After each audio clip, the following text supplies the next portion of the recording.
Buongiorno a tutti, benvenuti a questa lezione dell'Archive Online Academy che in questa occasione particolare è anche on-site. Abbiamo ospiti Kate Crawford e Vladan Joler, this is the right pronunciation. Questa lezione si terrà in inglese e poi lascio la parola alla mia collaboratrice Irene Bigolin per le presentazioni più approfondite. Let's switch in English. Thank you very much for being here. We are very happy. I'm particularly happy to have them guest here for this very important lesson because they are exhibiting in Biennale a very huge work that you are all invited to go and see it. I met the first time that work in Linz at Ars Electronica, and I've been impressed for that huge work you did. So I'm very happy they are here. They are going to explain us the tools, the story, the idea, the concept of this project. And I give the floor to Irene for a deep introduction of them. Thank you very much for being here.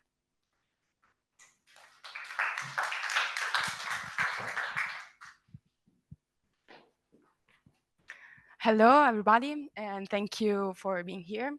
As Chiara said, the lecture of today is titled Calculating Empires, Mapping Technology and Power Across Time. And we have here Kate Crawford, that is a leading scholar of AI, author, and artist.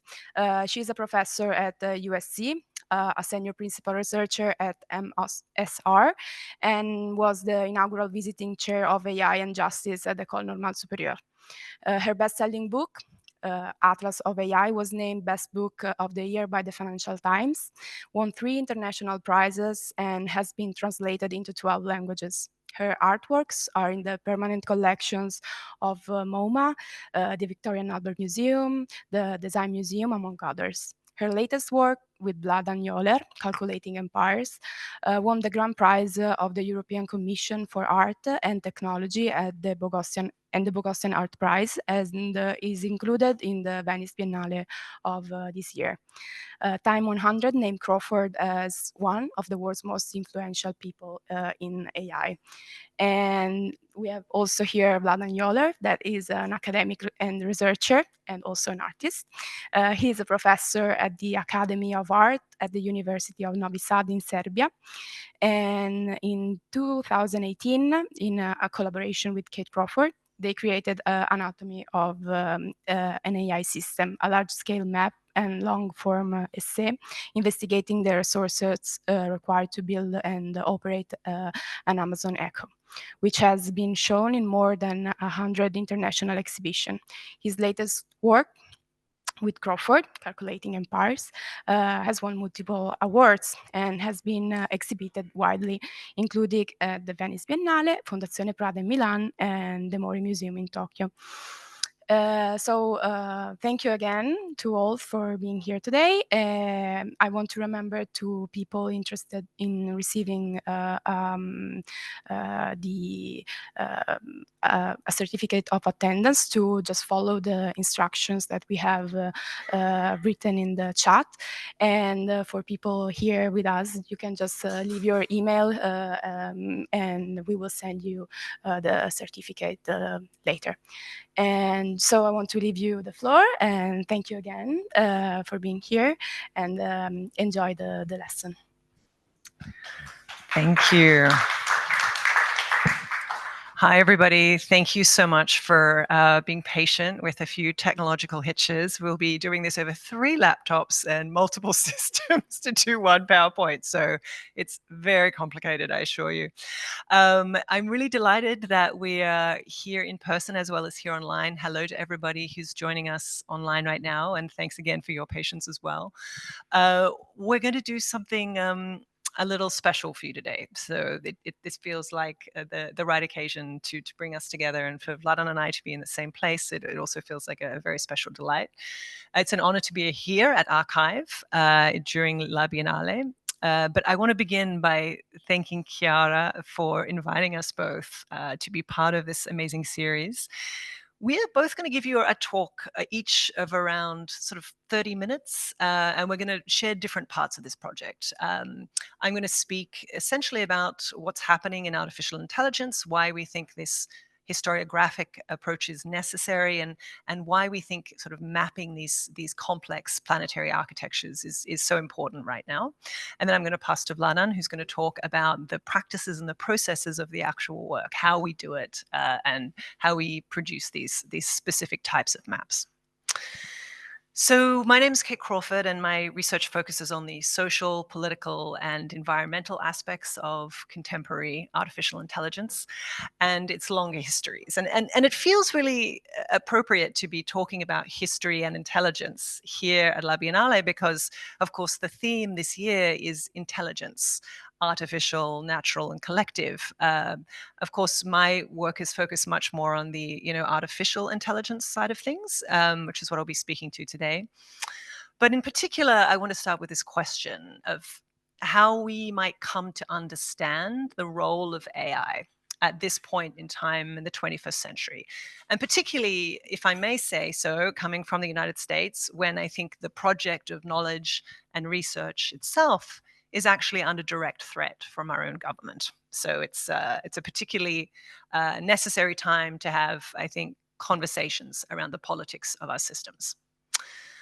So what I'm going to do is a little different to perhaps my ordinary scholarly talks in that I'm going to talk about this bridge, yes, please, between the artistic and research sides and how they might actually speak to each other.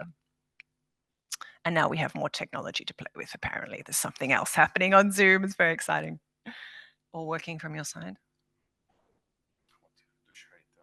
Ah, fantastic. Thank you. I know it's... right, exactly. Does this look familiar? So just 2.5 years ago, this interface launched, a plain white text box, which has now become one of the most widely used interfaces on the planet.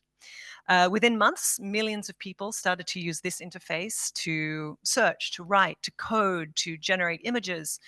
But of course, this highly minimal front end tells us almost nothing about the infrastructures behind it to keep it all running. And as we're going to explore today, behind this interface is in fact the most resource-intensive planetary infrastructure that we have ever built as a species. And I think it's also part of a fundamental shift in how we produce and recognize knowledge today. Now, a Google engineer once described their AI efforts this way, and of course, with that small change, I can no longer access slides. So if somebody wants to come back and help, that would be amazing because now you don't have any pictures. So my friends, please, your machine is foreign to me, but if we can just have that so I can go forward and back, that would be fantastic. So a Google engineer working on one of the first large-scale generative AI programs described their effort this way. We are building a mirror of the real world. Anything you can see in the real world needs to be reflected in Google's systems. And if we could forward, I think much activity in artificial intelligence today can be thought of as a practice of trying to mirror the real world. Effectively, we are taking data and then from it producing a highly detailed machinic simulation. Now, to our modern ears, this might sound like a relatively unassuming claim, but I want to suggest that it is at its root a profoundly radical project. That it's echoing the type of seismic shift that was brought about by the invention of photography in the 19th century and the invention of artificial perspective in the 15th century. These were ways of seeing that were highly constructed but came to be seen as natural. If we could have this picture up on the screen here just for the room, that would be fantastic. Sorry, guys, we're speaking to multiple audiences and there's multiple images. So the internet is being prioritized right now, but we have this amazing room who would also love to see the images if we can do that. Is coming. So when Alberti outlined artificial perspective in 1435, hi, was it possible to share these images in the room? At this point, I'm just going to turn my laptop around and you can just see my images. I think it would be quicker, but not for the internet.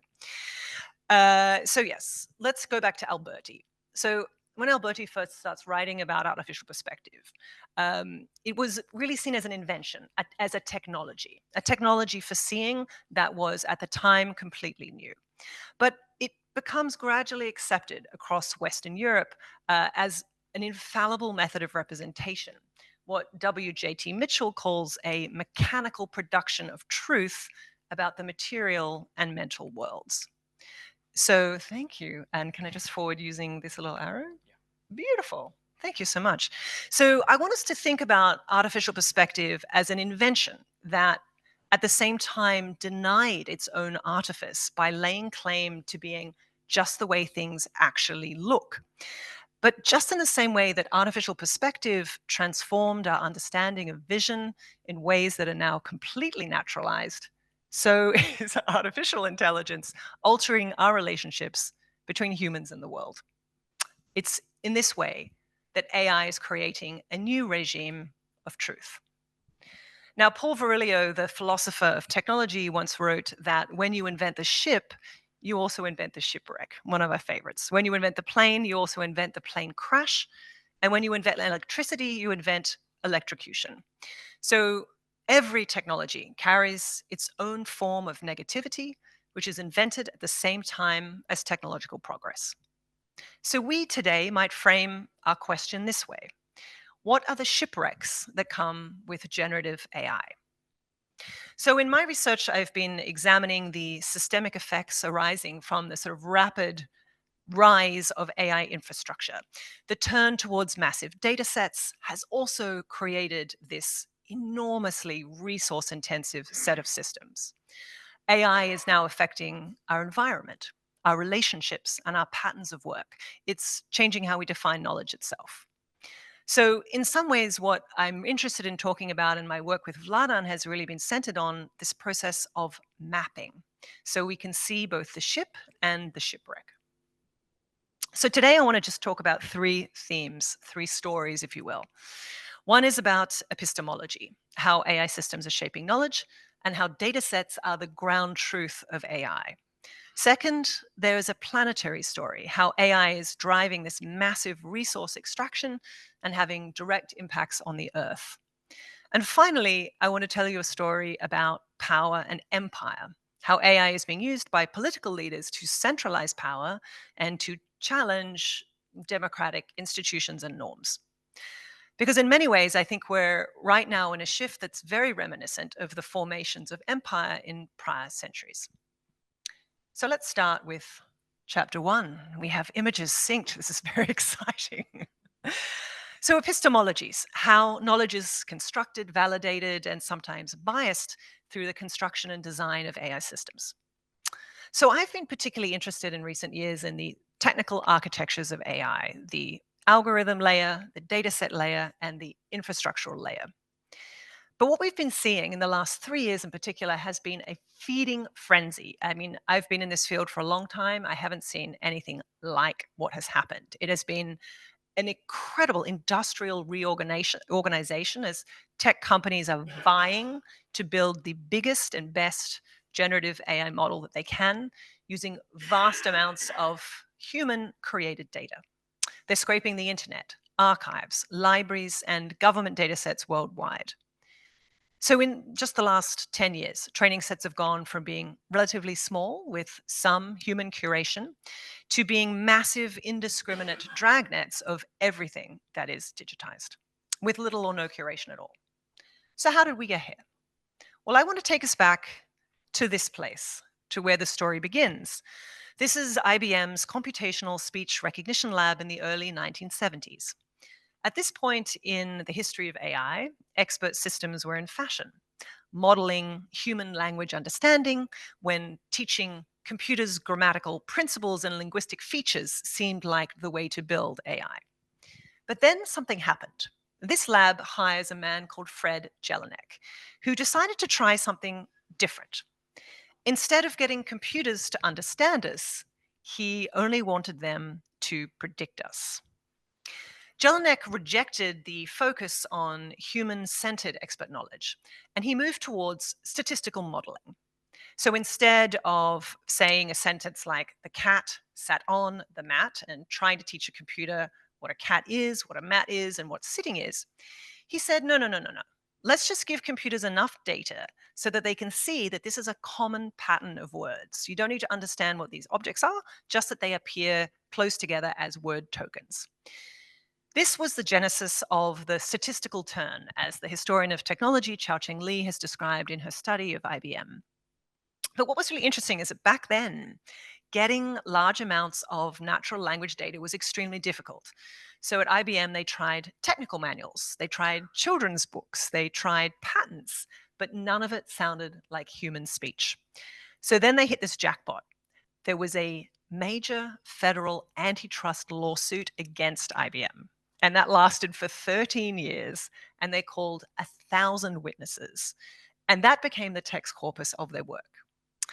So back then, Robert Mercer was one of the key employees of IBM. You might know him now as the shadowy billionaire behind Donald Trump and Cambridge Analytica. This is actually, I want to show you an extraordinary image. This is Robert Mercer as a young man at IBM, where they took a photograph of him mirrored in his computer. And it was around this time that he said something that would shape the field. He said, there is no data like more data. And I think in many ways, we are living the result of Mercer's vision with systems like ChatGPT. Because to train a generative AI model today requires billions of images and text pairs. I'm going to give you an example. This is Lion 5B. This is a data set made in Germany that was used to create Stable Diffusion and Midjourney. Just for fun, tell me who here has used Stable Diffusion or Midjourney. Okay, about half the room. Great. Okay, so well, this is the foundational brain of Midjourney and Stable Diffusion. We started looking at this data set in a research project called Knowing Machines, working with the investigative journalist and technology researcher Christo Buschek. And we found something really interesting, which is that you might think that these enormous data sets are equally representative of the internet, that they sample everything. But in fact, this is not the case.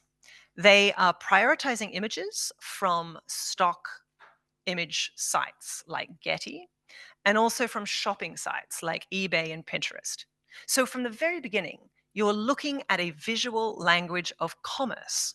And effectively, when you train an AI model on this kind of data, you can see it's like stainless steel washer. You can literally see these are like shopping descriptions of screws.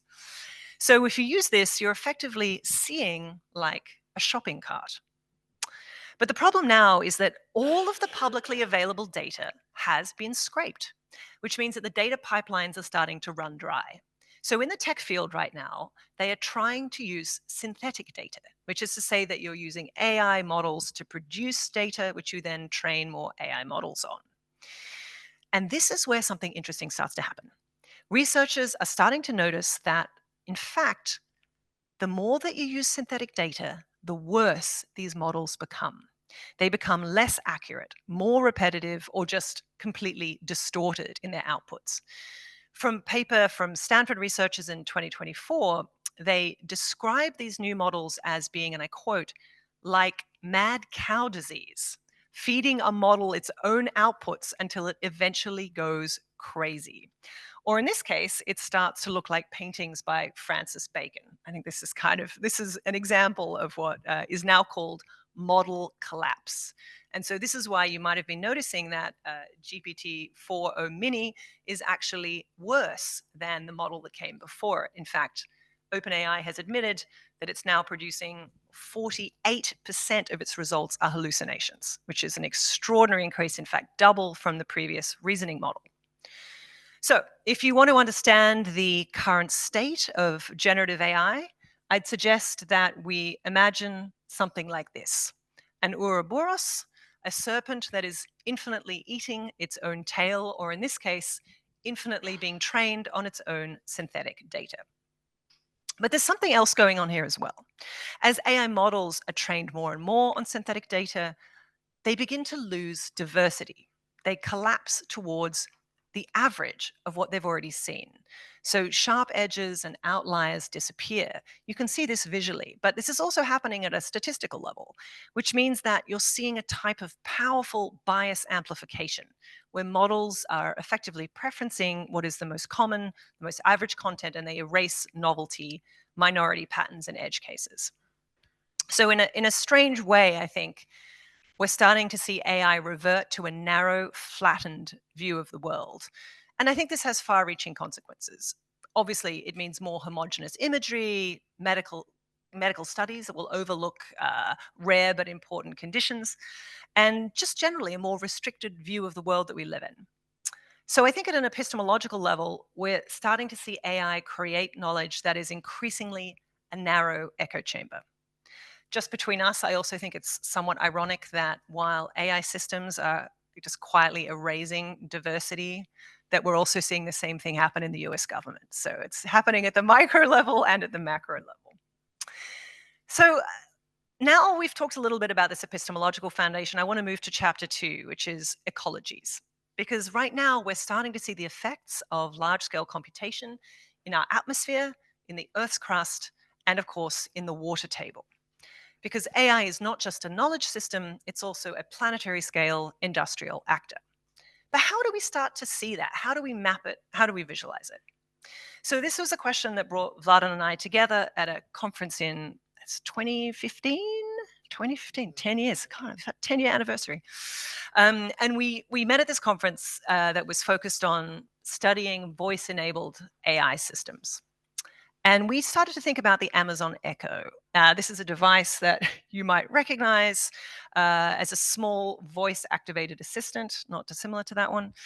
And people started to buy these objects because it seemed like it would make life easier. You could speak to it, summon it, ask it what the weather is today, etc. But it's a very technically minimal design. It's a plastic shell that just houses a few sensors and microphones. Yeah. Thank you. Yeah, I've got 2 machines. I'm inevitably going to forget one of them. You're the best. Thank you so much. So you might know this. Has everyone seen one of these? An Amazon Echo? Yes. Okay, great. So the question that this posed for us is, how do you actually understand what's going on in this small piece of plastic? So initially, we traced out the data layer, the pipelines, which we knew quite well. Vladan and I had both studied large-scale data analysis. But it quickly became clear that we had to begin at a more fundamental level. We wanted to move to the material substrates themselves. So we turned our attention to the extraction sites at the beginning of the process, where the minerals are coming from, the smelting, the manufacturing, and the transportation. And then, of course, we moved to the other end of the life cycle. These devices tend to be thrown out after about 3 years. And we started to study the e-waste sites where they're thrown out in places like Thailand, Pakistan, and Ghana. We know that e-waste is the largest growing category of waste on the planet, which is absolutely staggering if you think about things like fast fashion, which already take up so much space. There's even more e-waste than that. And of course, we're seeing this full extraction process from mining to disposal, with each stage carrying its own material and social consequences. There's also a history here too. Historians like John Tully and Nicole Staroslewski have actually given us extraordinary studies about the 19th century boom in submarine telegraphs, which was insulated by this material that came from a plant called the gutta percha. The tree is the Palaquium gutta, and the gutta percha is the gum that comes from this tree.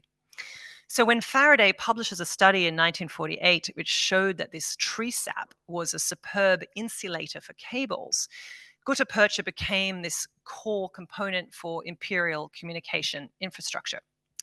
And as submarine telegraphy expands, so did the demand. And we start to see that these trees were being stripped, because to create simply half of a length of transatlantic cable was around 900,000 trees. So by the early 1880s, Palaquium gutta had completely vanished. So this material from a distant ecology was decimated to serve this colonial technological infrastructure. So this Victorian disaster story, if you will, of Gutta Percha, I think is a really grounding example for Vladan and I in thinking about how technologies and ecologies are intertwined, because we were seeing the same thing play out with the Amazon echo.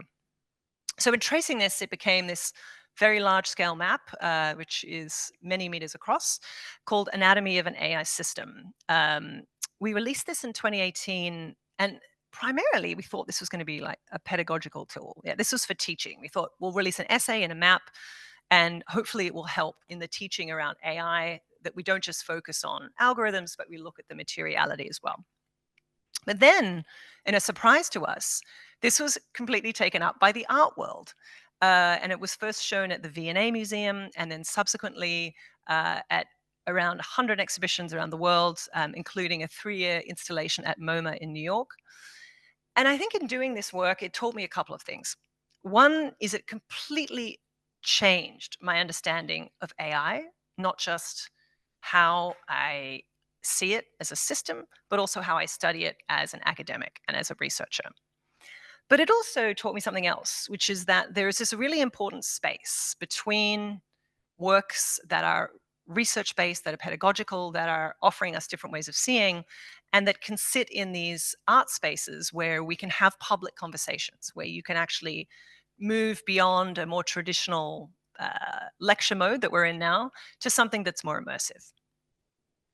But I want to note that things have changed a lot since 2018 when Anatomy came out. The resource extraction behind AI has increased dramatically. This is an image from the Atacama Desert in Chile that I was visiting last year with a group of activists who are protesting the new pressures on mining that has come almost entirely from the tech sector at this point.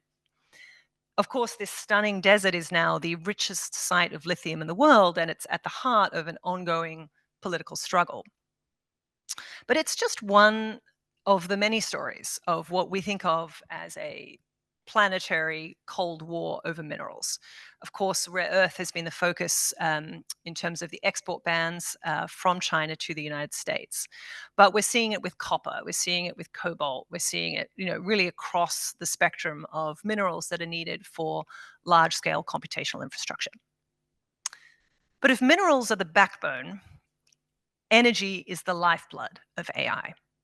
And what we now have in the case of generative AI systems, I think of as close to an energy crisis. And I'm not the only one calling it that. Even Sam Altman at Davos last year said that generative AI is the thing that is pushing us towards the very limits of the electrical grid in the United States. So why is that happening? Well, that's because a single query on any generative AI tool uses around 10 times the amount of energy as a traditional search.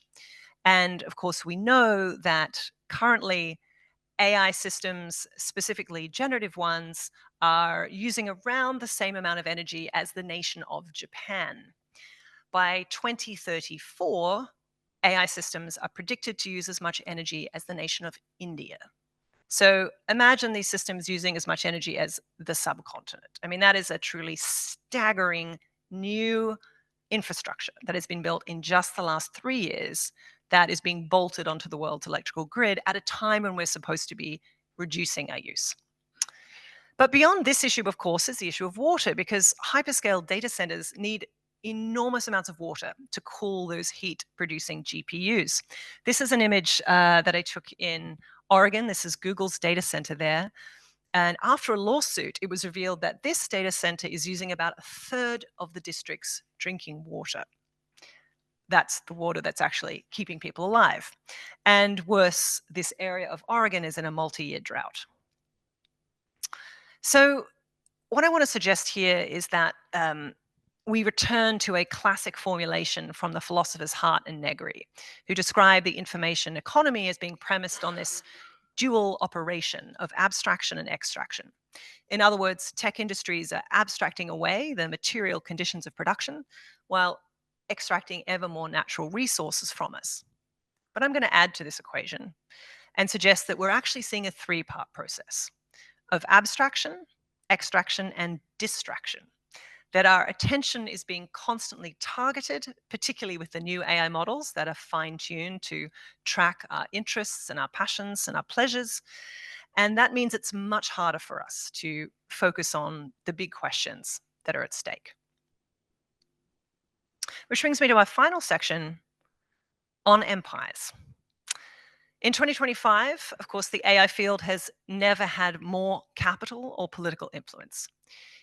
In the US right now, I think we're really seeing the most dramatic centralization of power that I've seen in my lifetime, where a small number of companies are effectively becoming computational empires. This group of people might look familiar to you. These are the billionaires who currently dominate the AI market in the United States, and this was the front row at President Trump's inauguration. Elon Musk now has the keys to the most sensitive data sets in the United States, and he is actively reshaping the government as we speak. So the wealthiest man on the planet, without any electoral mandate, has largely unconstrained and unchecked access to one of the most powerful administrations in the world. And of course, one of President Trump's first actions was revoking Biden's AI executive order on safe AI. It was quite a narrowly scoped order, but that's gone. And he also withdrew the United States from the Paris Accords. So we've lost the few guardrails we had, as well as the vast majority of environmental protections. Then 2 months ago, I attended Macron's AI Action Summit. And for many of us, this was a really concerning moment because it was a shift away from thinking about an international plan for restraining the risks of artificial intelligence, including its lack of sustainability, toward an emphasis on investment. In Macron's case, 109 billion in private investor dollars. So what I'm going to suggest today is that we're seeing a contest at the moment between two forces: the AI accelerationists who want pure expansion, more capital, energy, private infrastructure, and no guardrails, versus those of us who want sustainability, data regulation, safety, and oversight. And we've now effectively reached a point where it's really about national empire building. Each nation is trying to build its own empire that it doesn't want to see regulated at all. And of course, this is not new. Obviously, one of the main focuses for Vladan and I in the last 5 years has been this new project, which is called Calculating Empires, a Genealogy of Technology and Power since 1500. So where Anatomy of an AI System was mapping space, the spatial reach of a single AI system, Calculating Empires is concerned with time, how technical and social structures have co-evolved over 5 centuries. And we started this in COVID when we were trapped at home, unable to travel and see our friends, but we could spend a lot of time with history books and papers and spending a lot of time on online calls, talking about how we would attempt the most impossible project that either of us had ever thought of doing. Our intention was effectively to create this large visual essay about the history of colonization, militarization, and enclosure over 5 centuries, and then to illustrate it by hand, but also with a series of texts and a series of almost sort of visual codes. So you can now see this work if you go across the canal to the Biennale. And this is a somewhat blurry walkthrough, but see what you can see. Basically, you can see here that the vertical axis is time, beginning with the 16th century, and the horizontal axis is a collection of systems, from algorithms to architecture, from bodies to borders. And you can effectively, as a viewer, choose your own theme or time period. You can time travel to a century that you like, or you can travel down a specific set of ideas. I'm going to pass to Vladan in a minute to talk about the process here, but I think my reflection on this kind of longue durée project is that there's something quite radical about asking people to look at something complex. I think we're also used to seeing short form content, TikTok, Instagram, things that are made as simple as possible for us that you can understand in a really brief period of time. This is the opposite of that. Calculating Empires is huge. It's 24 meters long. It's 3 meters tall. It asks you to do a lot of reading, looking, moving around. And it's, I think, reminding us that we're in an incredibly complex moment in history. It's complex systems around our environment, our technologies, our social systems. So how do we introduce that type of complexity in our reading and in our thinking? Now, this project was very much a project of collaboration between Vladan and I, but also between scores of the professors and area experts that we interviewed, who we owe an enormous debt of thanks to, including Fred Turner, Simone Brown, John Modern, Justin E. Smith, and many others, and a long list that you'll see in the Arsenale. So my final thoughts is that ultimately here, there's something that is different to just an artwork that we think is interesting for you. It's actually perhaps also interesting for us in the sense that I think we learned an enormous amount trying to do this project. But I think also it just reminded us how much we believe in the need for collaborations across disciplines and sectors and ways of knowing. Historians working together with artists, with technologists, and with journalists, and potentially even developing new tools and new systems and new ways of seeing together. I think if there's a common thread across the work that Vladan and I have done over the last decade, it's this conviction that research can and should be shared with the public in public spaces as a way that we can see and discuss together these structures of power. On that, I'm going to pass to Vladan. Thank you.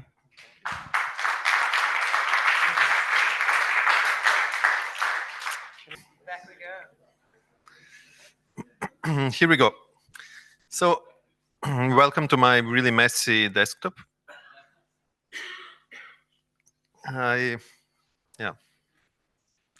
So this is my really messy desktop. I don't believe in PowerPoint presentations. So because yeah. So I lost this ability to do linear presentations like when I started to do, I think, anatomy of an AI system. And then when you engage with this kind of like non-linear storytelling as the maps are, then I'm not able to go back. I'm really struggling to make linear images and to present in that way. So I'm always starting with this. I think we will. I will continue with anatomy of an AI system because I think it's like the best map to explore the methods that both Kate and I were using. So as a form, you're seeing something that we call it a map. I don't know, maybe it's not even the best way to call it. Many other people are calling in different ways. But somehow for us, it stays the map. No? So it comes that we think about this as a cartography. So why we think about this as a cartography? Because for us, it's some kind of cartographic process of investigation. So we basically start with a blank space that usually starts, for example, in anatomy of an AI, it starts with a human being, on the top. And then we said, okay, we are now investigating some system, some device. In that case, it was Amazon Echo. It's some kind of like a black cylinder. But in a way, what we have in our hand is just an interface. In the same way that Kate showed this like ChatGPT interface, in case of Amazon Echo, it's some kind of like a object, But that's basically nothing. This is not like a real. That's just an interface of some system that is much, much, much bigger behind. So in a way, what we did here is try to explore this kind of like extended anatomy of one system, because most of the time when we are communicating or interacting with the contemporary technological objects, we are communicating with planetary scale systems that are completely hidden. But what we have in our hand, it's almost nothing, no? So, and then we ask ourselves, okay, what we should do now with this thing? So what you can do, you can open.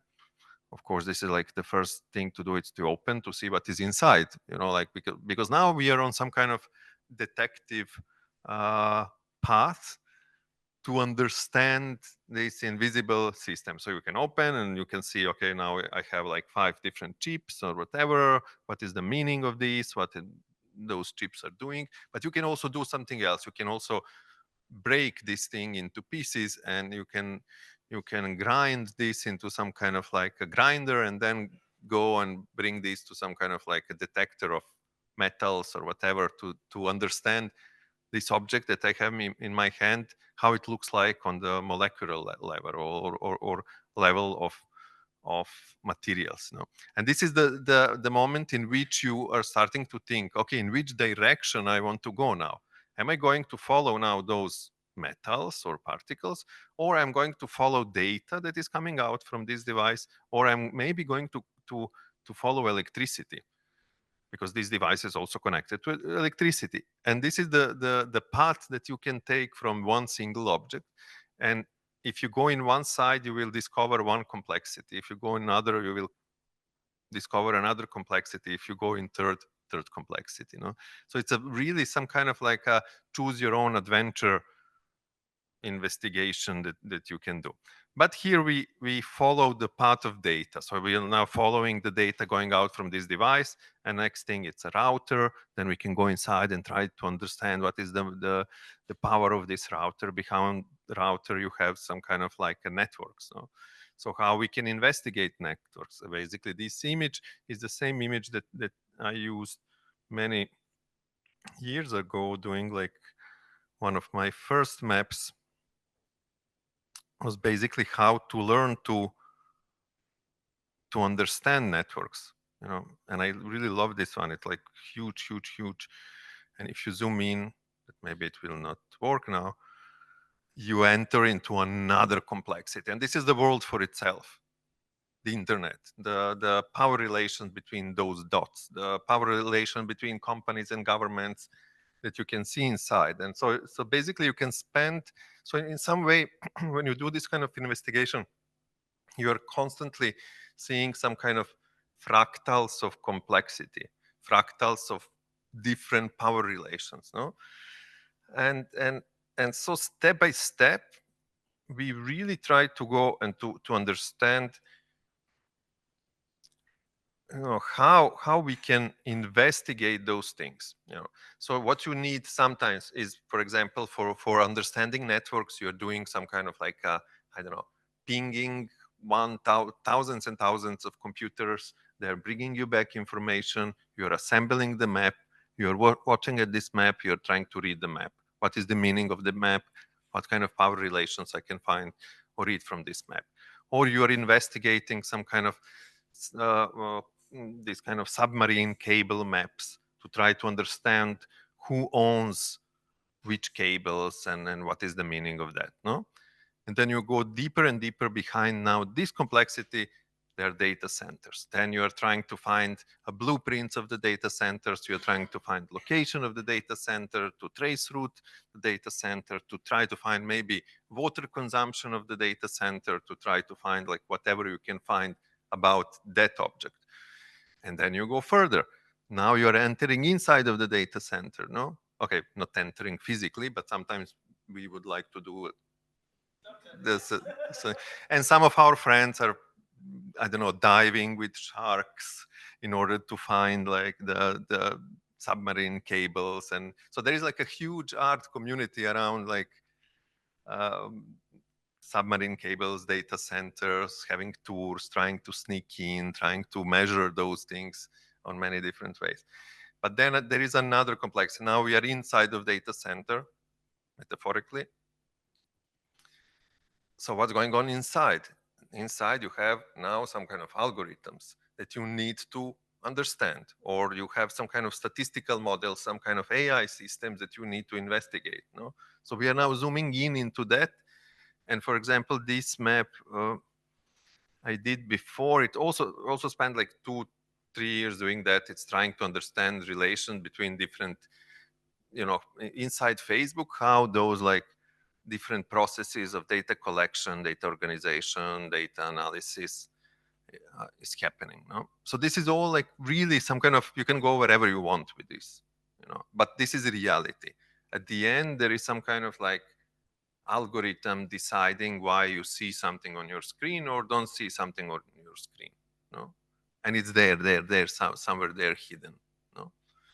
And so, for example, how to investigate this in order to do investigation of this, and this became after like one of our favorite way of investigation. It's like we read patents. So for example, for this investigation of Facebook, we found that there is like 5-6 thousands of Facebook patents that we can read, and maybe by reading those patents we can try to find, you know, missing pieces of those mosaic of unknown that is out there. Or you need to scrape some interface in order to look inside, in order to understand how the database looks like. So for example, this friend of us, Christo, that Kate also mentioned, he is like really good in scraping. So he helped us to get information out from the, you know, some website or some system or whatever. And then to go back to anatomy, then you can go even deeper. Okay, now we are investigating those algorithms or whatever, but then what is behind those algorithms? Behind those algorithms, you have some hardware, and then you need to investigate this hardware. In this case, it was this kind of NVIDIA A100 or whatever it is. So then you're investigating the process of training of AI, you're investigating how many of those like graphic cards they have, they use, how much all of those graphic cards are spending electricity, from where this electricity is coming from. This is like pure investigation job. You know? But then you can go even in deeper. You can go in past and say, okay, now this this process of training of this AI or whatever is based on some data, and then you're going in some kind of deep history or genealogy of data, because for example, for training of I don't know, Chat GPT, you have like all the books written in I don't know which period or whatever. So then you're entering into investigation of the past, because part of this data set, it's maybe Plato, this philosopher, so it's a work that happened maybe a few centuries ago. There is so many, it's basically never-ending story to do this kind of investigation. Huh? And then what happened with this one, it exploded in the left and the right side in the moment we said, okay, this is like this kind of backbone of data, backbone of process is happening. But how all of those systems looked in the past, not in the past in the sense of like on material level, like because all of those systems like 10, 15, 50 years ago were just different types of rocks that somehow change into those servers, those data centers. No? So we went and we tried to go back to this kind of like periodic system of elements and then follow each element. And if you follow each of those elements, you will have another story. So for example, if you follow lithium, now really like some kind of like a situation in Serbia, it's like big drama again about like some kind of lithium mining, and you understand that there is like again complexities on top of complexities of those relations now just around this one single thing, you know, lithium. And then you need to follow all of this and so on and so on. So it is like really exciting process. It is really n-dimensional. This is why I like to call all of those maps like some kind of n-dimensional storytelling places, because you can like tell, or you can go in any direction you want, and you know, but in a way you should not do it too much, you know, like then people cannot like follow what's really going on here, no? And yeah, but basically in order to do that, you are creating some kind of space, some kind of language. You create the language.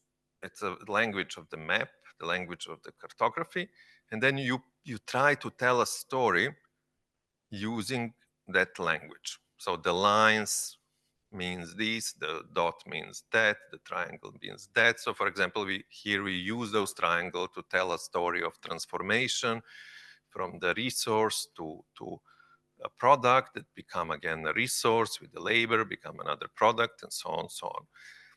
So you play with this kind of like a language in order to tell some kind of complex story. But the big difference compared to any kind of linear storytelling, as for example, essay or movie or whatever, that have like beginning and the end. Here you're not telling, here you're telling many stories, no?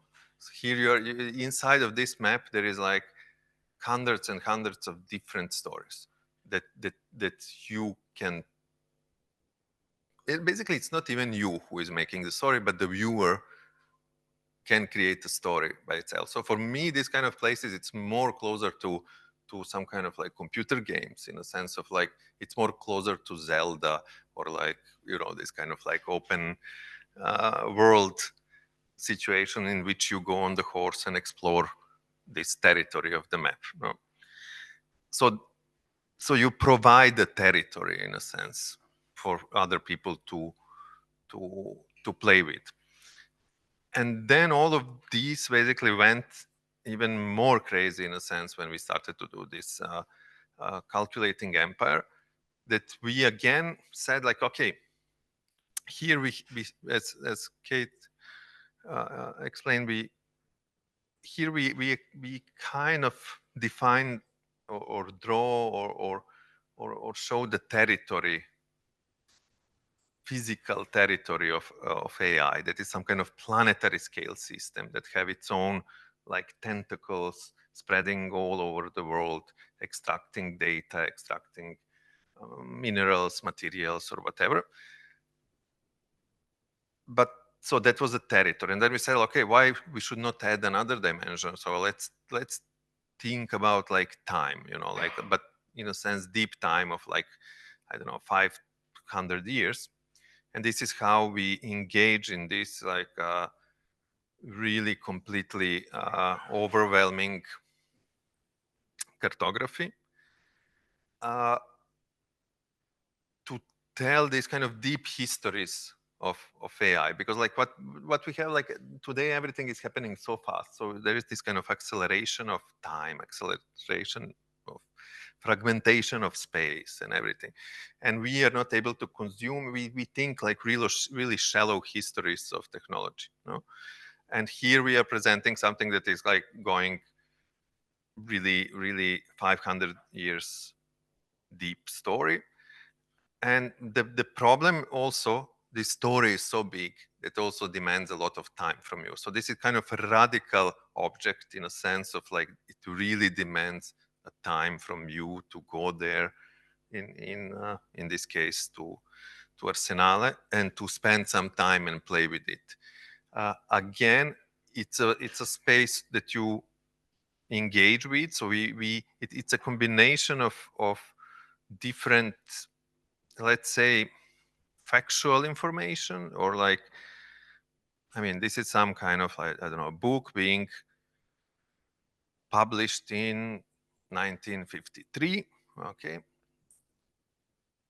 And this book is connected with something, no? And this something is, I don't know, here, but we are also combining basically many different forms of representation. So it can be like factual information, it can be data visualization in a form of a graph. So that's another level. But we are also using some kind of completely abstract visual metaphors that we use to explain, because like what we also in some other project that I was doing in between those maps, I try to visually represent all of those. Like we don't have a names even for many things that are happening to us. So for example, related to this kind of like labor, invisible labor, digital labor that we do every day, we even don't have a names for it. Like how we don't know how to name it. So for me, it's really important to learn how to visualize them in some kind of abstraction form.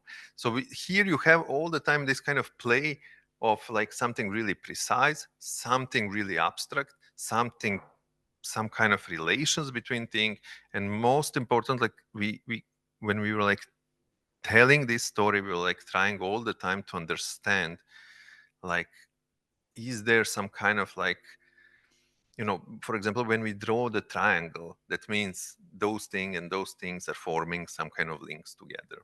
So for us, this kind of like representations were like really interesting story telling methods. So yeah, I don't want to go deep inside of this one. I think it's better for you to explore there in the at the Arsenale. But yeah, I think, I mean, like we knew from the beginning, like it's really tough to engage with history. Like, you are wrong, and so you need to be like really brave to do that. But we also kind of, we knew the risk of doing that, but I think it's like really important that we try to do that. We try to try to find a way to speak differently about history. So we see this map as some kind of like a critical reflection on relation between technology and power, that is presented in some completely weird way, that we believe that people will use it to find their own critical reading of the history. Yeah, I think I'm good. Okay.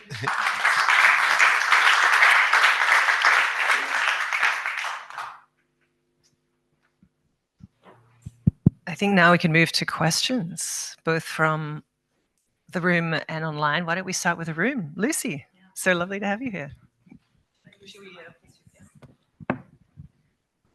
Yeah, thank you so much for that.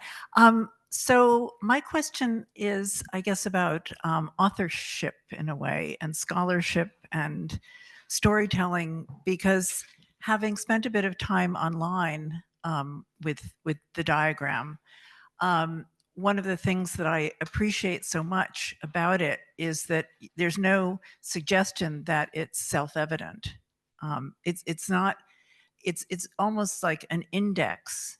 It's an index into a whole set of conceptual, historical, etc. And the audio tour, the audio guide that you provide is just incredibly helpful. And so I'm just, I guess in a way, I want to emphasize how much of this, to me, as a rather textually oriented person, it's both a beautiful diagram, and of course the aesthetics of it and all of the decisions about that, which you've kind of minimized. But it's also, again, a kind of index into a whole set of resources for thinking about these things with. And so in a way, it's less a question than wanting to foreground that. And now I'm very curious about how in the Arsenale, where my experience of it is sitting quietly on my own and having the ability to move through it in the ways that I want, what it will be like to encounter it in this exhibition space. Maybe you could talk about that a little bit. Yeah, there is a, I think it's completely different. I think the natural way to represent this, it's a space, because it's like when you use it on the screen, it is, again, you are in the same square in which you are like watching other people, watching these stupid TikTok videos, watching like whatever you do. So you are again in this square. Here you are in some kind of space that you are immersed into the space. And we had like several different iterations of the map. Some of this one, it's kind of, how do you say, offset, like this. We had like one that it was just one line. We had one that was circle. And in a way, like different architecture of the map also relate you. It creates different spaces. And what I really like, it's like how people are moving through the map, because you need to move with your body. You need to like go near, go far, go.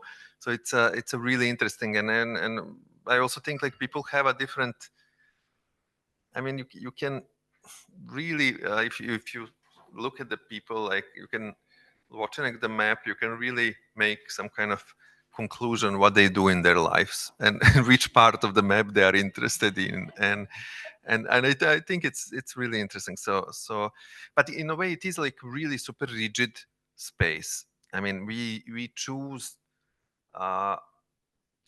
Okay, it's a cartography also on some this kind of conceptual level. Like we need to have a maps in order to understand the empires. We need to have we need to understand the territory in order to create the strategies of resistance. No?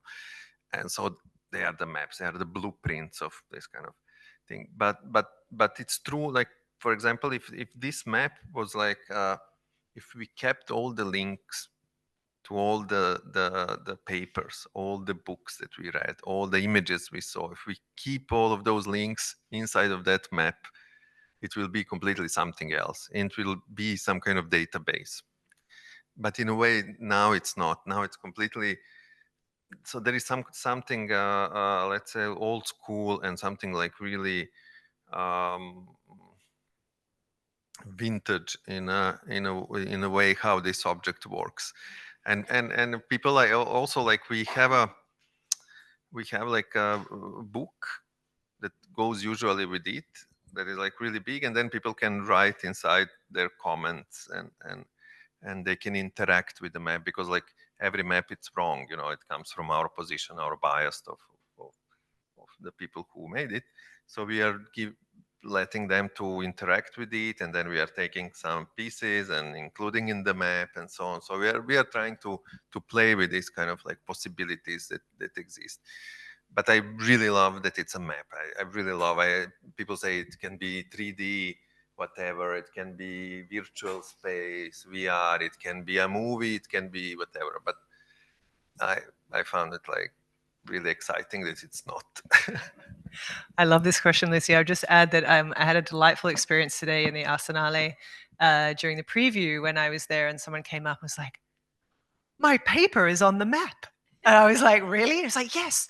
And you visualized it just over here. And it was one of those fantastic moments because, of course, there's just so much literature, so much reading. I mean, this project was perhaps the most intellectually and physically taxing thing that either of us have ever done. And what you'll see is that there is a symbol for the books that are kind of the key books of key sections. There are quotes from sort of key philosophers, theorists, STS scholars that you can trace, but there's 1,000 more books that are not there. So initially we thought about creating this such that the online version would have hyperlinks, and then we realized that was just impossible. In addition to the link rot of all of these systems, it was like, well, this is a form of artistic representation where we're reading these things and then making an argument.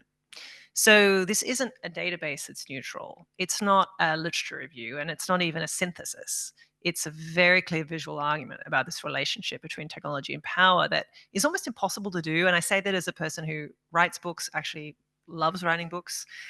Something about putting all of these periods of history together in a space, so you can just jump from the 16th century to the 20th century and then anywhere in between within a 10-minute span. That to me is something that you can't do with a book in this quite the same way. You can read exactly, you can sort of read a theme, or you can read across any particular century you're interested in, or diagonally. So there's something about that. I'm still figuring out in my own mind. People have asked us to turn this into a commercial book that people can buy. We will do this. We see this almost as a 10-year project. This is the 5-year mark. We've still got 5 years to go. So hopefully there'll be a book for you at the end. But we almost have to reconceptualize what a book is. Like, how would a book allow for this different type of reading, both horizontally and vertically and diagonally? How would you work with details and large scale differences? But that's a really lovely challenge. I think that's something that's really exciting to me.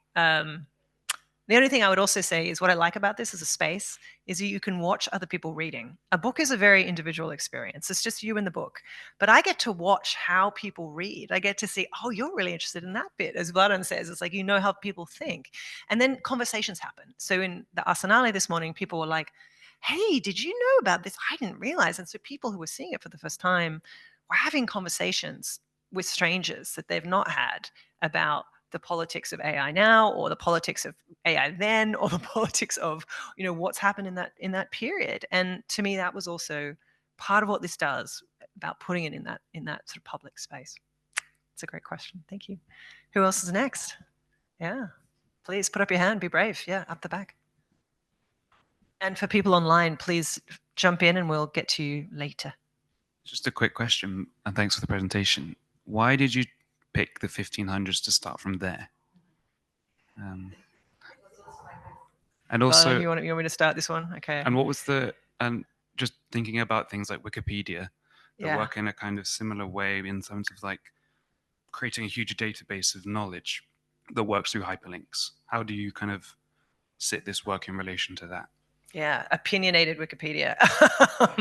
Yeah, I mean, in the way that Wikipedia is not making an argument across the entirety of Wikipedia, we're making a very clear set of specific arguments, which are indeed our own as scholars, as researchers, as artists, that you will very much see as you spend time with it.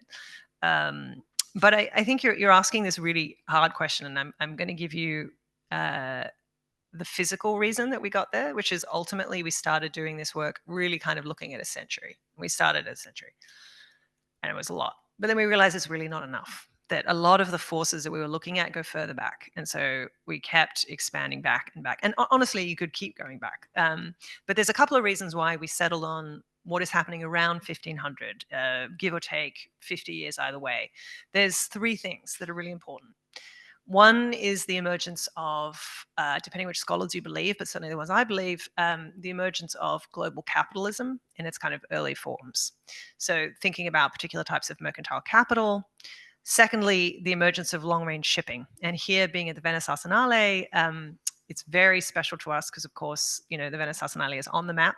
It is, in fact, a weapons factory. So, you know, that beautiful space is, in fact, a traditional weapons factory that was the first place where real automated work was being done. So the creation of those giant galleys was done in teams performing really a type of set of labor functions that would be replicated in Fordist factories hundreds of years later. So long-range shipping allows for the sort of shifting of European colonization over much longer distances and the sort of capturing of lands and the subjugation of indigenous populations. And then three is, of course, the emergence of global information networks, symbolized and actualized by the Gutenberg press. And then you start to see the flows of information.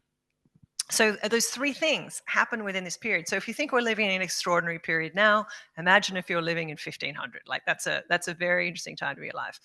So it's telling stories that are central to this map, which is colonization, capitalism, and sort of the work of capital, and then finally the sort of the work of networked information over time. So that's how we got there. Thank you very much. So, but it is completely different way of. Maybe we can think that there is some kind of relation with this kind of database of knowledge as Wikipedia or whatever, but it's completely different way of thinking and completely different way of organizing information. So like if we think this upper part of, what is this, like this kind of neoliberal capitalism or something. So like first you think, okay, I need to think what is like this, like 30 years. You know, what is important for me to tell, which story. So Wikipedia doesn't think which story it's important for, okay, in some way a bit. And then you think, okay, how I can classify this? Like I can say like for neo, whatever, so it's consisted of financialization, individualization, privatization, labor exploitation, globalization, resource extraction. No? So this is already a statement. This is like a sentence. It's more like a critical sentence. It's more like haiku. Okay, than Wikipedia. And then you think, okay, but then this financialization is based on connected with what? Does it have like some kind of sub classification system in it? And then how this relate to this dude here that should supposed to speak about segmentation of labor, time, and space. You know, so this is not what Wikipedia do. You know, like this is more. It is combination of history, archive, and poetry, visual poetry, or conceptual thinking about history and stuff. You know.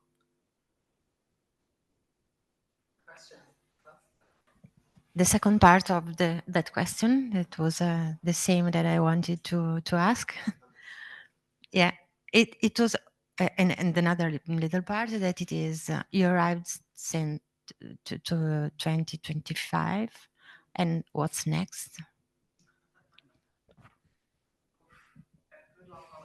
Yeah, so more sensibly, so 2025, it's interesting. We first finished this work in 2023, and we were making claims. You can see at the top of the map, we're making a set of claims around where we saw generative AI going, where we saw, take for example, the privatization of space going, where we saw the acceleration of automation in the military going.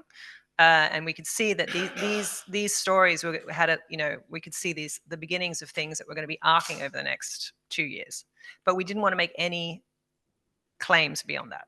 It just beyond that, just things get too weird too quickly, and things were happening far too fast. One of the interesting things for us is to see how many of those stories have turned out to be true. Elon Musk, unfortunately, has made a lot of those claims absolutely as we predicted. But the thing that we've also done is that every time we've staged it, Vladan mentioned that we have these books that people can annotate history. You can speak back to the map. You can say, in my town, things were different, or there's a technology that I love that you didn't include that we then add. So every time it's in a different city, it's a different map. So this version in Venice is different to the version that was in Tokyo. It's different to the version that's in Paris. It's different to the version that's in Barcelona. So it keeps evolving. But then in 2025, at the end of this year, the map stops. And it will be a final, complete artwork, and it will not be changed again. Because the world stops anyway. Because the world stops, clearly, right? We're at the end times. I think we can all agree. This is it. And also, I mean, it's for our own sanity, but that this project that has completely consumed our lives for the last 5 years actually has an end point. But I also do believe that what happens after this year, it's going to get very, very strange and difficult indeed. I think we're starting to see that very much in the United States, but also you're seeing it in Serbia, and also many of our friends are seeing it across the world, depending where you are. So I think there are different maps to be made. There are new projects that we want to take on. I think this one has a really natural endpoint at the end of this year. Thank you. Question up the back.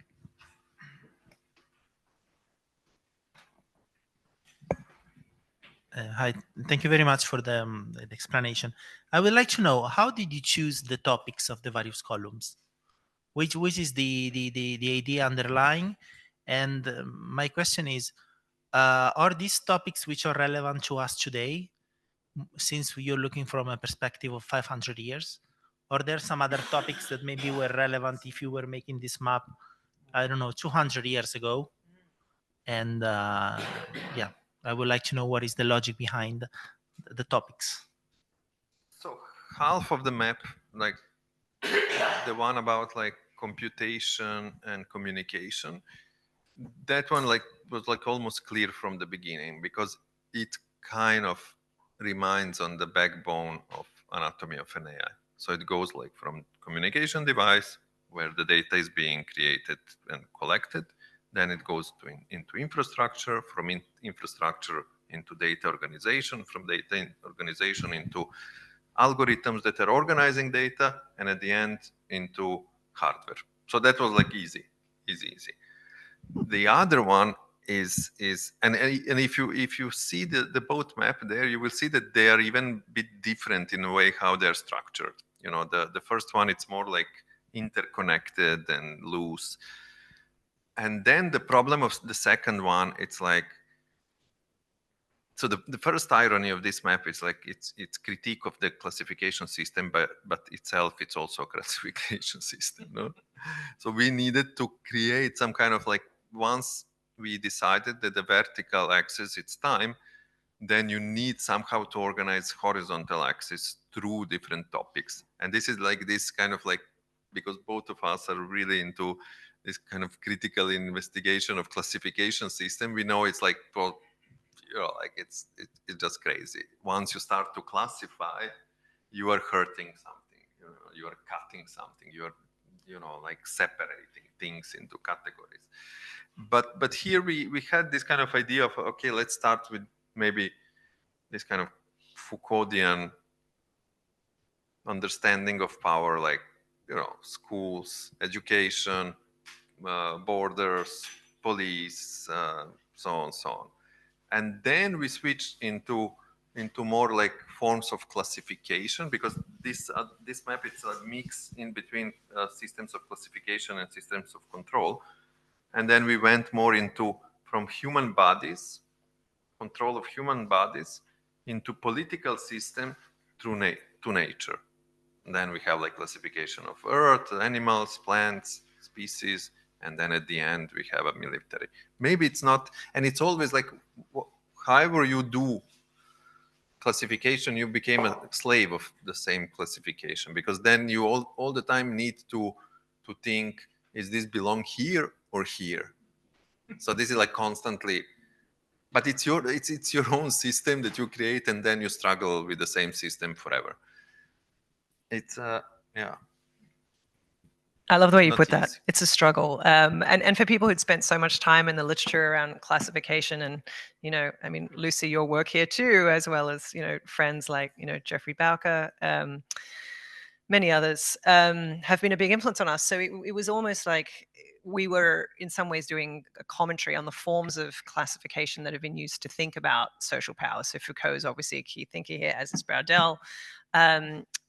But in a way, it's been very interesting to move from being a critic of classification to being a classification maker.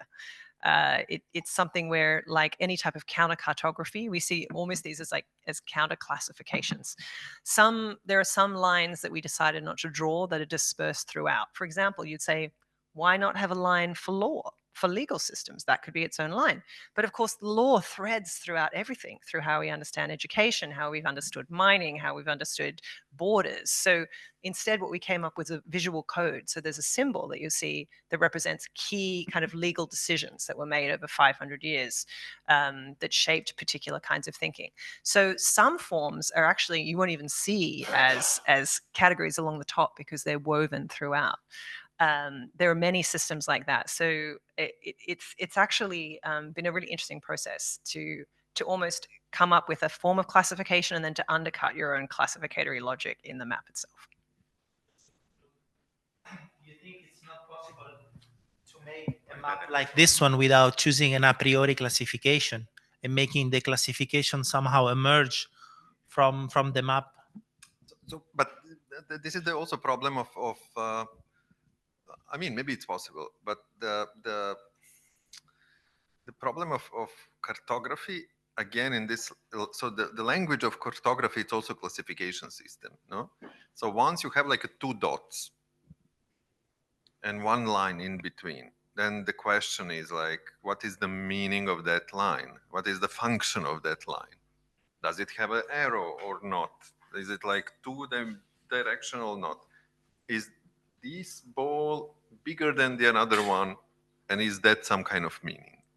So you are automatically in this space of like defining language of the map, and language of the map, it equals classification system. So you just need to somehow accept it and play with it. But the another problem is like we spend here like 4 years inside of this, and it's like really hard to keep up with the same level of like I mean, like in first year we said, okay, all the books are square, like, and then like maybe in third year it's like, oh, maybe we shouldn't. You became fed up with square books, like, because you live in this space, and this space have its own life, and it change, and the language change, and you learn something, and then you go back after 1 or 2 years, and then you realize, what's this, like, and then you need to make it again. So it's a kind of living system in which you are constantly creating categories and classifications and breaking them and keeping some of them and restructuring, and yeah. And let me just say one more thing on that fact. When you write a book, you come up with chapters. You're immediately classifying your arguments into sections. when you are writing sentences, you're choosing some words over others. And when you're making academic arguments, you're classifying forms. So again, to go to Jeff and Susan Lee Starr, they write that as humans, we're always making classifications. The question is, are you thinking about that work of the classifications? Are you making that work explicit? So I think for us, we are making this work explicit by showing you our classifications, but I would go a step further and say, we are using these classifications expressly to make the arguments of this piece. And so in that sense, we know that they'll never be complete. There's never a perfect categorization. There'll always be things we've left out. But to make the argument of calculating empires, these were the categories that we needed, the minimum, certainly not the maximum. The problem for us, again, I think if we hadn't had a hard deadline in 2023, we'd still be in the map, Vladan. We'd still be there making more dots and lines. But I think at a very early point, realized that every single shape that we've made on this map is an argument, and we had to know that that was an argument that we believed in. So yeah, that would be my response to that. We have some questions online that I want to just make these people have a chance to enjoy the conversation as well. We have a question here, a long question, which I'm going to need my glasses for. Speaking of epistemology, this is to you, Vladan, how much do you think that your research on a knowledge of artificial intelligence artifacts has influenced your creative processes and the formal choices that you make in articulating the mapping space the way that you did, as well as shaping it into this nonlinear, multidimensional and deep representation of history and histories? I'm not just thinking about the peculiar capacity of AI to facilitate distant reading, as well as a granular reading of large-scale data. I'm also thinking about those properties of your maps that you've effectively listed: depth, nonlinearity, and multidimensionality, which, as we know, are properties of machine learning architectures and models based on computational neural networks. What a gem of a question. Vladan, please. Do you think perhaps you've ingested some of those ways of seeing? I think there is something I like to think about this work, this map, and also other. It is maybe something that it's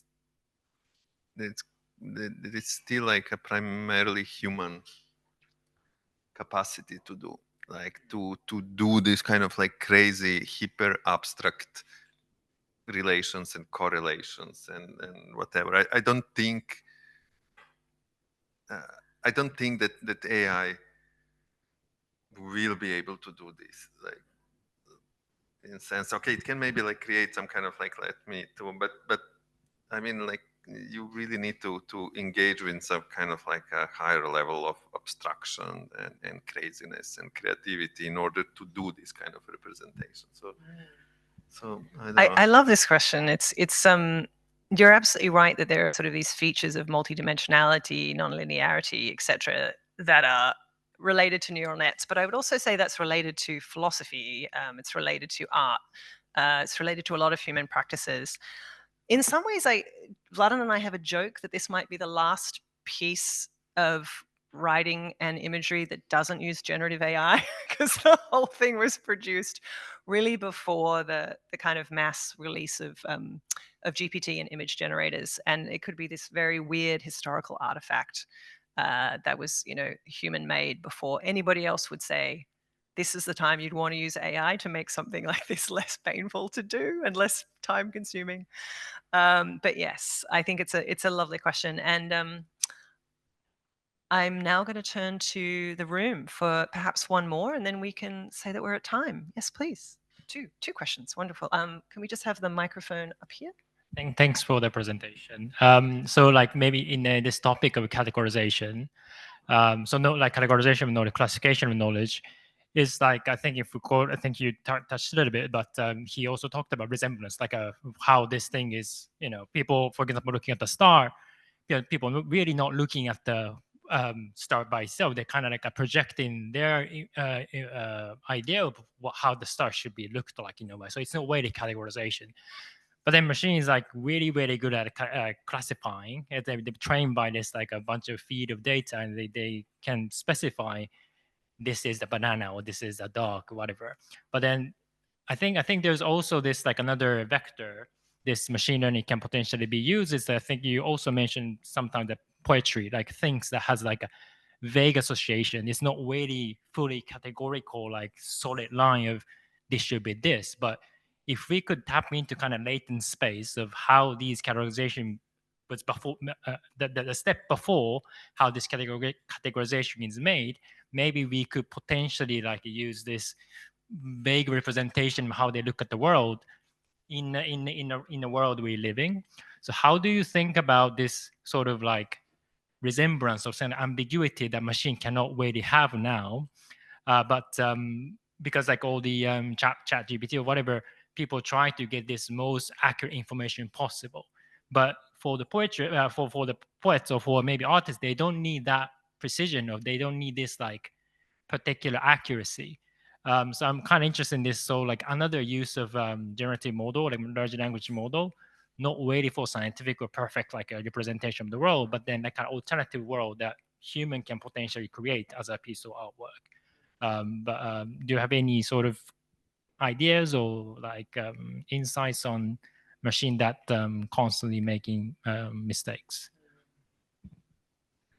This is a fantastic question. Honestly, it could be the subject of a whole other hour. In fact, there's a new exhibition in Paris at the Jeu de Paume, which is really about latent space. And it's about how artists are sort of critically engaging with artificial intelligence and its antecedents, but as dealing with this idea. For those of you who are new to this concept of latent space, perhaps the shortest way I can describe it is as a sort of a space of enormous compression, whereby a large-scale training data set, like the ones I showed you today, like line, are sort of put into a highly compressed space of, it's not n dimensions, but we can happily say, many, many hundreds of thousands of dimensions. It's quite hard for humans to think about what a hundreds of thousands dimensional space looks like, but this is effectively what a latent space is. And you're exactly right that there's how things sort of resemble each other, but the way that this is understood in latent space is proximity. So things are put in a sort of a spatialized relationship next to each other. So you might have, a black cat and a white cat. Okay, they're cats, they're slightly different colors, but we're going to put them near each other in terms of proximity. They become neighbors in latent space. But latent space gets really weird really quickly. So you might think about color, and you might think about shape, and you might think about the cat as particular types of dimensions.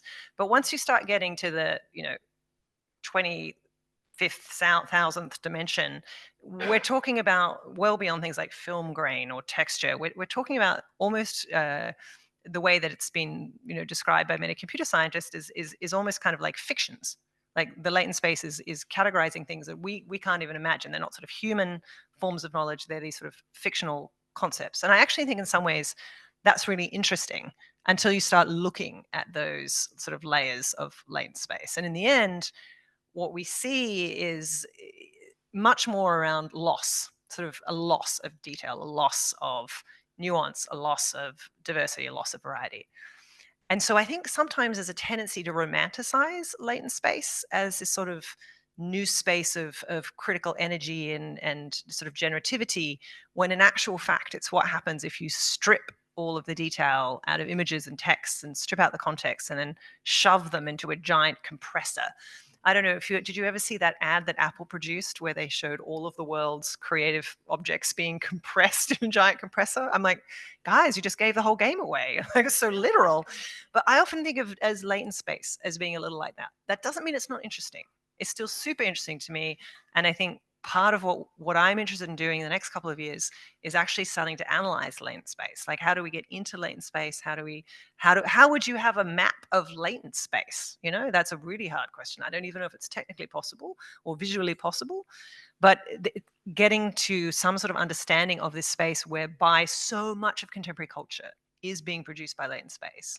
We need to come up with a better understanding of what this now cultural generator is, even if it ultimately is, I think, a very lossy space. Vladan, do you have stuff to say on latent space? In general, like concern about this kind of like a terror of statistical vision, statistical thinking, statistical whatever we are getting in, because like the AI, it's basically machine for statistical processing and decision making and classification. And so I'm kind of afraid of this. Like I said, I was like thinking today, I think we spoke about that in the transport here, like how the fact that, I mean, I tried to find some kind of like artistic material to paint something on the map during preparation and installation. I had such a hard time to find it, because like all the shops that's supposed to be art supply shops in Venice are transforming in such a big speed into nothing. By nothing, I mean this kind of statistical optimum or what this shop should be. So it should sell either, I don't know, this kind of Murano glass or this.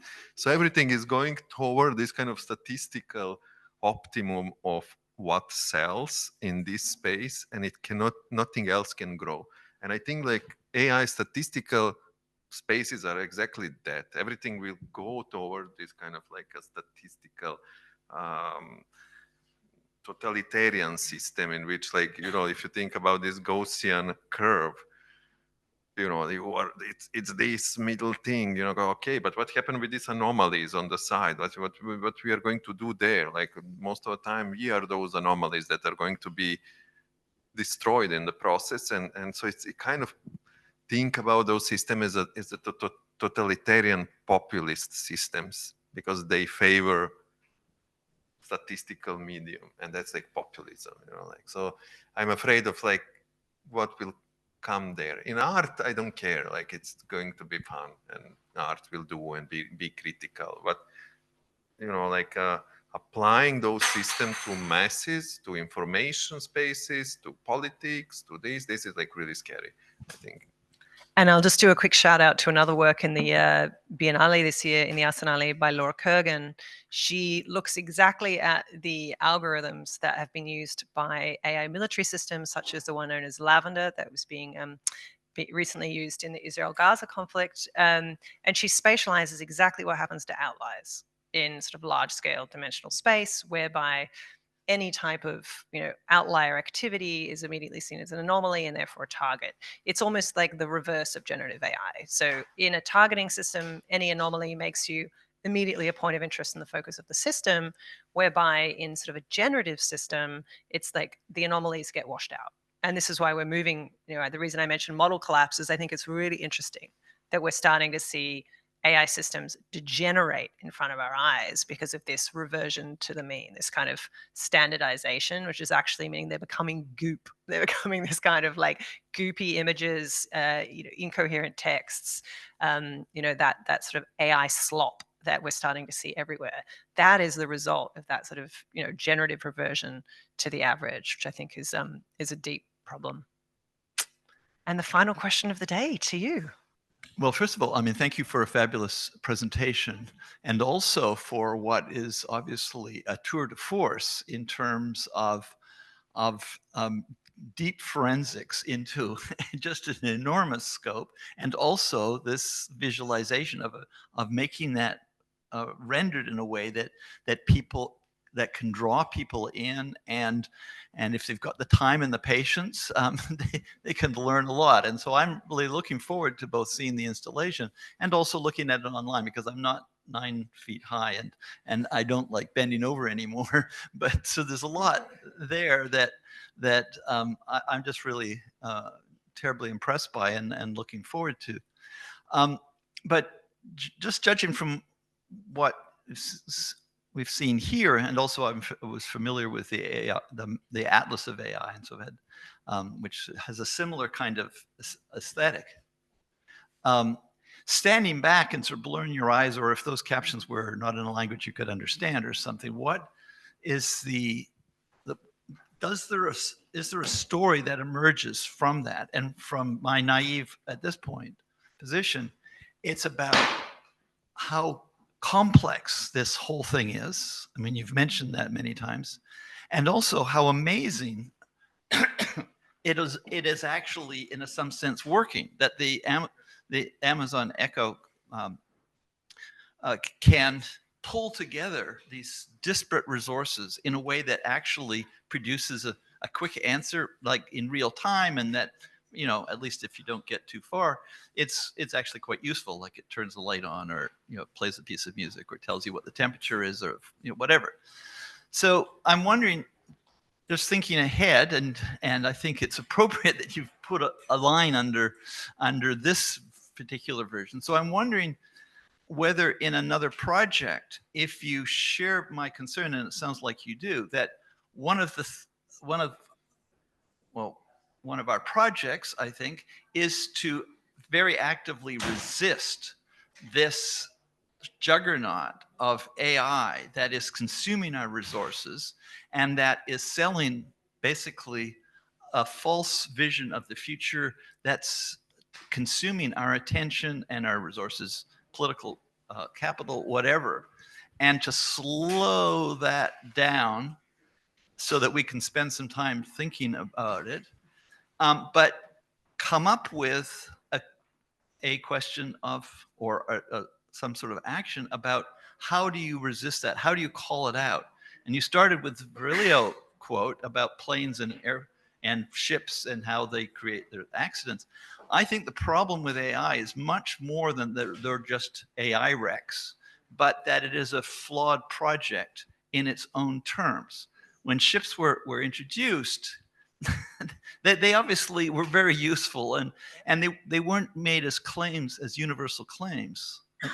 But AI is making universal claims about its utility across the entire swath of human endeavor.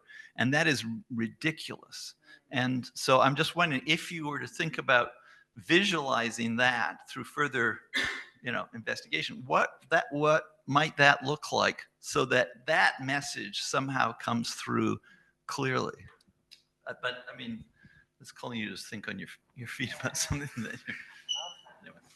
What a fantastic question to end on, because in many ways, you know, you're proposing like a whole new project, but it's a lovely project because in so many ways, I mean, we talk about this a lot, Vladan and I, and have for years, this sort of the scope creep of AI. I mean, you know, Lucy's been studying this for a long time, and we've seen these tools go from being very specific in their claims, really being theoretical ideas tested in laboratories, to very gradually in, you know, really the 2000s, with sort of the first time you see sort of early like release of lab ideas into the wild. And you could really sort of say Google search, like in the late 90s is really the start of that, and certainly social media.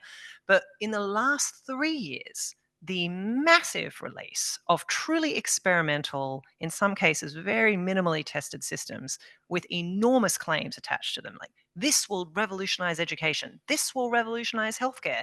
This is going to revolutionize work and make you more efficient, without any work done with teachers, with nurses, with, you know, people who are actually, you know, working in accountancy offices. Say, does this actually help you? Is this making your job efficient? Is it effective? Not just unsupported, completely unsighted. And not only that, they're doing something even more troubling, which is load shifting. They're shifting the emphasis onto those public school teachers to figure out how to make it work in their classes when kids are using these tools. They're shifting that emphasis onto nurses, who are like, people are saying, oh, well, isn't there a quicker way to do this with AI? Now they've got to try and figure that out. You're putting the work onto people who have the least power and the least time to try and understand how the heck they're going to deal with these systems when they're infused into their everyday lives. That, on top of what is already an enormous resource extraction, data extraction, and then we are all training these AI systems every day by using them. I mean, it's one of the greatest tricks you can imagine. And it is being presented to us as pure innovation, that this is the future and that there is no alternative future.